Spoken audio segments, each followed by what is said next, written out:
The neutral game. It's arguably the deepest and most complex aspect of Smash, and winning it consistently requires tons of skill and experience. But how do you go about doing so?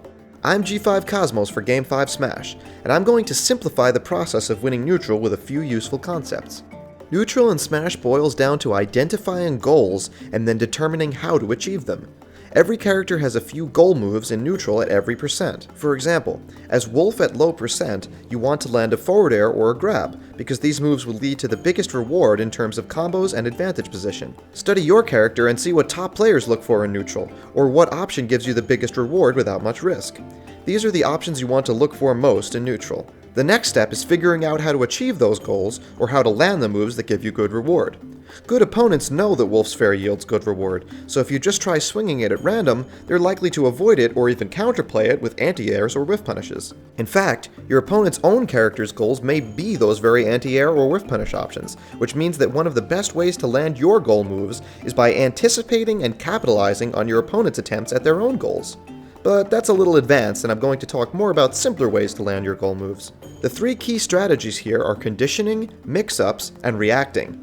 If you want to land a fair with Wolf, jumping around in neutral is going to make this play obvious, but if you stay grounded and move around a lot, your opponent will likely get used to this and try to hit you on the ground. And at this point, you can mix up by jumping over their option that was spaced to hit a grounded opponent and punish with the fair. By moving around on the ground, you condition your opponent into expecting ground options and take their focus off of the air game, which is one of your goals.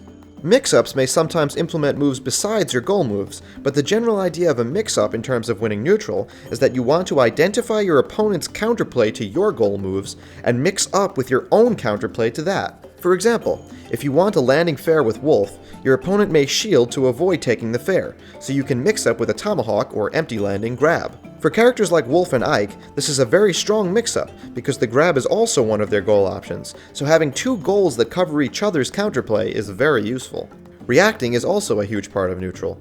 Keeping with the example of Wolf forward air, you can jump from a safe distance towards your opponent and swing your fair reactively if you see that your opponent will be in properly spaced range, or you can jump away or empty land reactively if your opponent attempts a threatening challenge option or moves away. Reacting is also essential for whiff punishing.